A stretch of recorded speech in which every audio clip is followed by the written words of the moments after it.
बिस्मिल्लाहिर्रहमानिर्रहीम। अस्सलाम वालेकुम स्टूडेंट्स, उम्मीद करता हूँ कि आप सब लोग खैरियत से होंगे। आज 20 अगस्त 2020 और हम क्वार्टर टू के क्वेश्चन नंबर 27 से लेके क्वेश्चन नंबर 32 तक पढ़ेंगे। इससे पहले हमने क्वेश्चन नंबर 26 तक पढ़ा था, जिसमें हमने वेरिएबल क्या है, कांस्टेंट क्या है, स्ट्रिंग वेरिएबल क्या है, इन सारी चीज़ों के बारे में हमने डिस्कस किया था। आज हम देखेंगे कि जो स्ट्रिंग कांस्टेंट है और न्यूमेरिक कांस्टेंट है उनके दरम्यान डिफरेंस क्या है, वेरिएबल और कांस्टेंट के दरम्यान डिफरेंस क्या है, टाइप डिक्लेरेशन करेक्टर क्या होता है, टाइप डिक्लेरेशन करेक्टर होते कौन कौन से हैं, ठीक है, रिमार्क्स किस लिए यूज़ होते हैं प्रोग्राम में, और स्ट्रिंग की डेफिनेशन हम करेंगे। सबसे पहला है differentiate between string constant and numeric constant.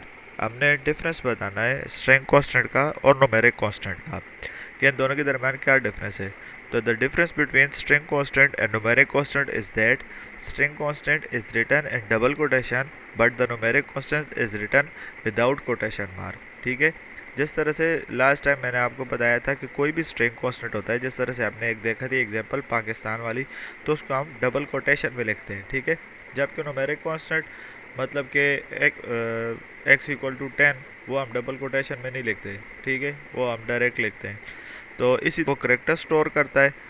इसका जो दूसरा डिफरेंस हो सकता है वो क्या हो सकता है कि जो स्ट्रिंग कांस्टेंट है वो स्टोर करता है करेक्टर्स, और जो न्यूमेरिक कांस्टेंट है वो न्यूमेरिक वैल्यू स्टोर करता है।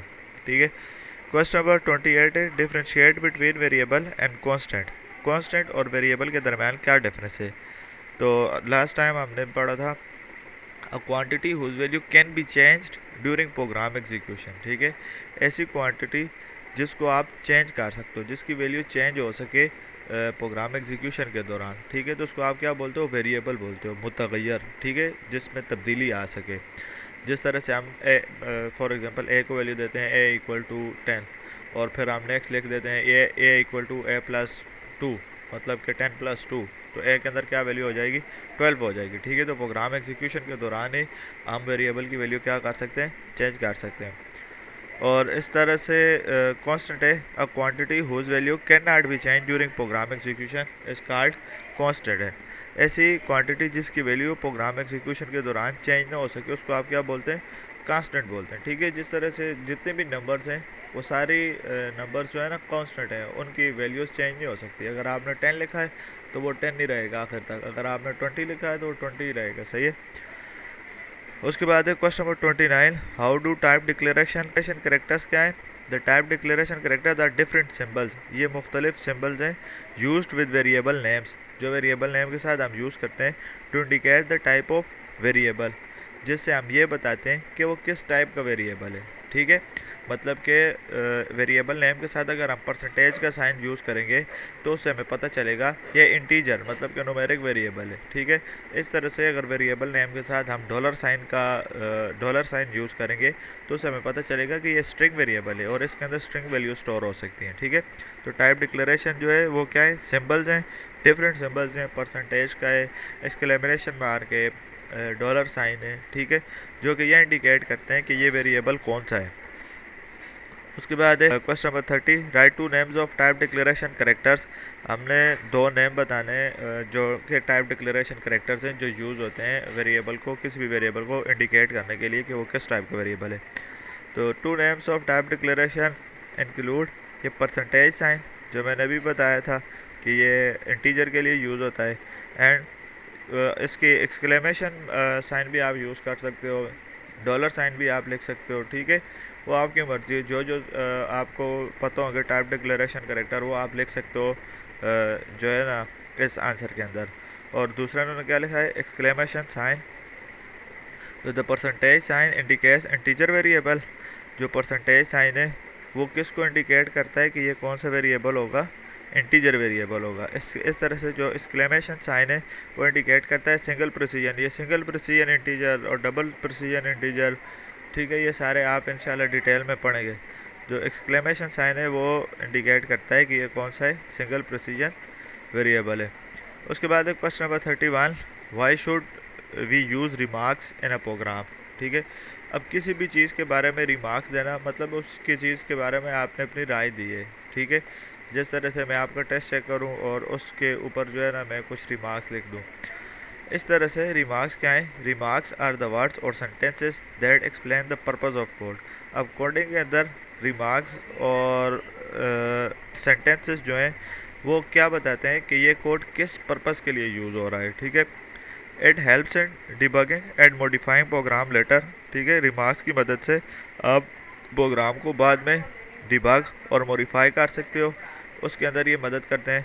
Remarks can be added anywhere in the program. Remarks program in the code या प्रोग्राम आप कर लें तो रिमार्क्स जो है ना किसी जगह पे भी प्रोग्राम के अंदर या कोड के अंदर आप ऐड कर सकते हो। अब रिमार्क्स जो होते हैं वो एग्जीक्यूट नहीं होते। ठीक है, ये सिर्फ एक्सप्लेन कर रहे होते हैं कि जो आपने कोड लिखा है वो क्या काम कर रहा है। ठीक है, फॉर एग्जांपल मैं लिखता हूँ लेट x इक्वल टू 10, मतलब कि x को मैंने 10 वैल्यू दी है, तो उसके सामने मैं रिमार्क्स दे सकता हूँ कि मैंने जो है ना x को x के अंदर 10 स्टोर किया है। ठीक है, I store 10 N variable x। ठीक है, इस तरह से। और वो जो है ना वो प्रोग्राम के अंदर एग्जीक्यूट नहीं होते, वो सिर्फ प्रोग्राम को समझने के लिए होते हैं कि किस किस जगह पे क्या क्या काम हमने किया है। ठीक है, जैसे बड़े प्रोग्राम होते हैं बहुत ज़्यादा जो है ना नंबर ऑफ़ लाइंस के, 1000 ऑफ लाइंस के, तो उसमें जो है ना प्रोग्रामर अपनी आसानी के लिए रिमार्क्स लिखता है कि मैंने इस जगह पे ये काम किया है, इस जगह पे ये काम किया है, ताकि जब उसको मॉडिफाई करना पड़े या डिबग करना पड़े तो आसानी से उस प्रोग्राम के अंदर ये जो है ना मॉडिफिकेशन परफॉर्म कर सके।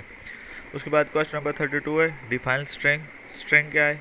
आपने ऊपर स्ट्रिंग वेरिएबल पढ़ा था जो मैंने बताया था कि कैरेक्टर स्टोर करता है। तो अब स्ट्रिंग खुद एक क्या चीज़ है? तो a set of character enclose in double quotation is called string. Set of characters double quotation के अंदर जो इनक्लोज्ड होते हैं उसको हम क्या बोलते हैं? स्ट्रिंग बोलते हैं। ठीक है, लाइक अभी मेरे पास लास्ट स्क्रीन अगर आ जाए,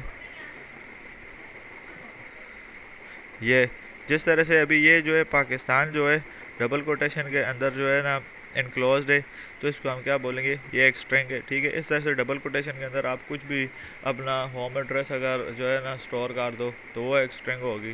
ठीक है, तो जो भी करेक्टर्स जो है वो डबल कोटेशन के अंदर इनक्लोज्ड होते हैं उनको आप क्या बोलते हैं? स्ट्रिंग बोलते हैं। और अ स्ट्रिंग कांस्टेंट में consist of a string constant में यहाँ कंसिस्ट आता है, इसको कंसिस्ट कर लीजिएगा, consist of up to 255 characters. तो एक स्ट्रिंग कांस्टेंट के अंदर आप टोटल ये 255 है, ये 225 लिखा हुआ था, इसको भी चेंज कर लेना है, ये 255 है।